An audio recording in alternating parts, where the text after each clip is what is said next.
Welcome to our class on food purchasing. Today we're going to focus on purchasing nutritious food for ourselves while keeping on a budget. We will go over an approach to planning your shopping list based on your nutritional needs and give some money-saving tips along the way. Then we're going to look a little more deeply at our current shopping habits and ask ourselves if they align with our goals and our values. By looking over our current habits and seeing opportunities for change, we can make a plan to start shopping habits that put our health front and center. Let's start with the My Plate approach to saving money on food by making sure that you're buying the right kinds of foods and the right amount. First, we plan. Think about the My Plate diet that we talked about in our class on diet and nutrition. For the average adult on a 2,000 calorie diet, you would need to have 2 cups of fruit each day, or 14 cups in a week. Plan to have enough fruit available in your home. Canned applesauce, peaches or pears in juice, dried fruit with no sugar added, bananas, oranges, and apples are all great affordable options to have on hand. Canned or dried fruit lasts a long time, so buy extra when they're on sale. Check through your cupboards. Do you have enough to eat 14 cups of fruit this week? If you don't, then put it on your shopping list. If you're not sure which fruits you want to buy, that's okay. Just write down the number of fruits that you need, and then look at prices and the right selections when you go shopping. Remember that fruits in season will always be less expensive than fruit that comes from far away. Instead of paying extra for fresh strawberries in winter, buy a frozen bag of strawberries and defrost each serving overnight in your fridge. If you are seeking in-season fruit, it will almost always cost less at a local farm stand. In a similar way, go through the vegetables that you have around and see if you have enough for 18 cups this week. Frozen bags will often give you about 4 cups of food, and cans usually contain about 2 cups. So for example, in a typical week in winter, I might eat through 1 can of diced tomatoes, 2 cans of black beans, a can of peas without salt, 1 bag of frozen broccoli, a bundle of carrots, and 2 sweet potatoes. We'll talk about buying fresh produce in season in a few moments, because just like fruit, vegetables definitely cost less when they're purchased in season. Other vegetables can be found frozen or canned. Grains are easy to keep around for a while. Even bread freezes well and so can be bought on sale and stored. Whole grains are best found in the bulk section of the store. There you will find a large variety of grains, which almost all cook up well for breakfast, lunch, or dinner, depending on how you flavor them. Have you ever tried brown rice or barley served warm with milk, cinnamon, and fruit for breakfast? It tastes just like oatmeal, and then you can keep the extra plain cooked grains for another meal. Did you know that you can also freeze cooked grains? It can help you save time later by cooking a large batch and then freezing it in small bags for single or double servings. And here's another little tip. There's no reason to buy freezer bags. You can wash and reuse the plastic bags that you get from the bulk section, or use bread bags.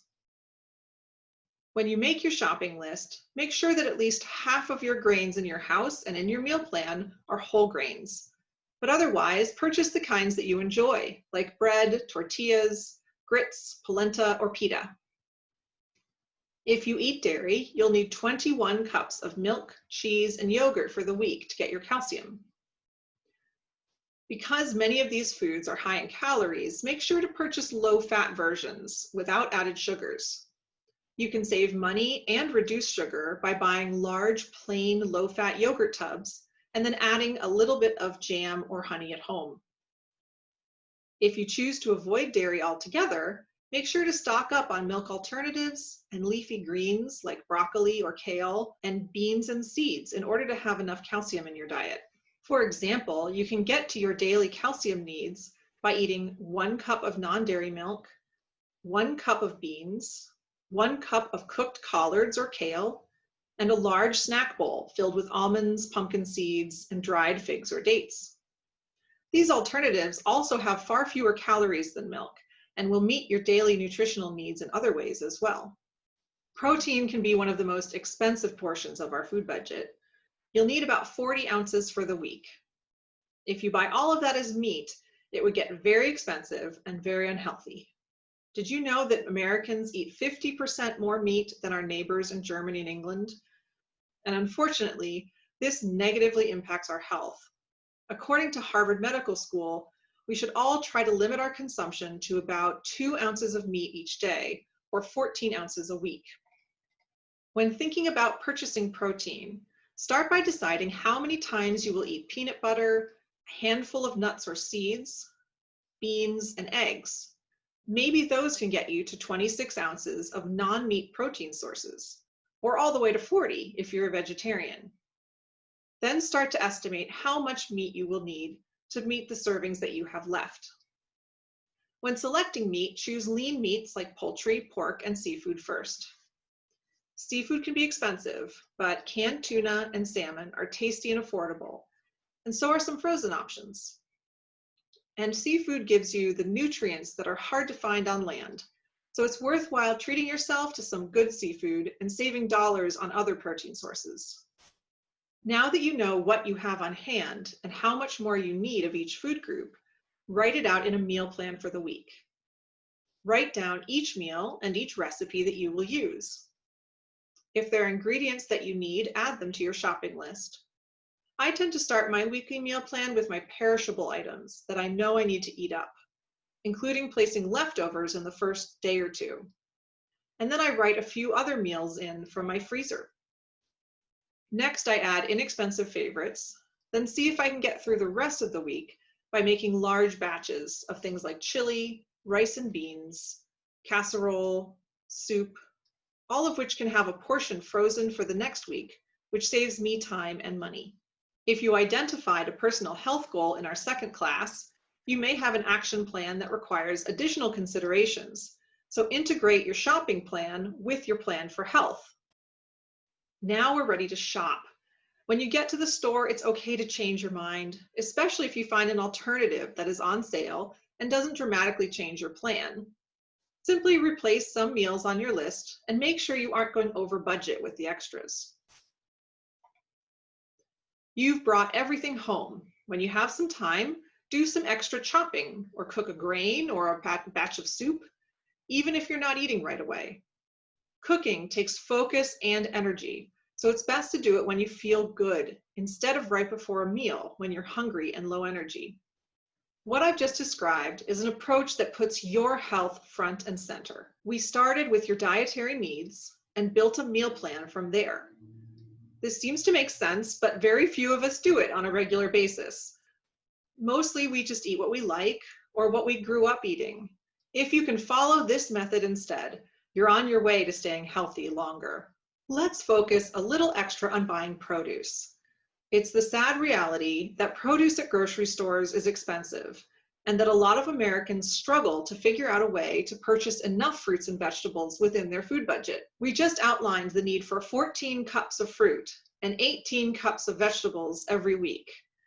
That can sound like a lot and make anyone worry about the expenses involved. Here are a few more ways to limit the amount of money needed to purchase your produce. First, choose where to shop for your produce. This choice can make a big difference. While grocery stores do a lot to advertise their sales and low prices and put their produce front and center when you enter, they're actually more expensive than many other smaller places. They specialize in variety, and so even though it costs a lot for them to ship foods from faraway places, they're betting that the customers prefer stores that have variety and prefer to shop at only one place. And so we'll pay more just because we're already in the store. Wherever you shop, buying in season is always going to cost you less. Farmers markets, especially roadside stands, will sell at a much lower price point because they're only selling things they harvest that day. If a farm is bursting at the seams with cucumbers, it'll make you a deal. Some farmers also keep a box of seconds under their table. These are fruits and vegetables that have a bruise or a spot or have been damaged in some way. You can get a great deal if you buy those, especially if you take all of them. I just take it home, cut off the bruised parts, and immediately prepare it for freezing or putting into a meal. One way to save even more on produce is through a farm share. Community Supported Agriculture, or CSA, is a way for community members to support a farm by purchasing their produce at the beginning of the season. The membership fee covers the weekly produce for 4 to 6 months, and here in Tompkins County, we even have winter options. The farmer uses this money to buy seeds, hire summer staff, and grows a variety of foods so that each member gets a nice bundle of produce each week. The members get more food in exchange for this commitment. A CSA share typically saves you 20% compared to buying the same foods at the farmer's market, and even more when compared with the grocery store.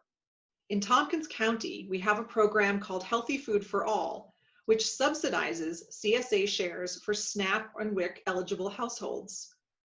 People who buy a CSA share through Healthy Food for All can use their EBT card and can pay only 50% of the cost of the farm share. The organization pays the other 50% so that the farmers are made whole.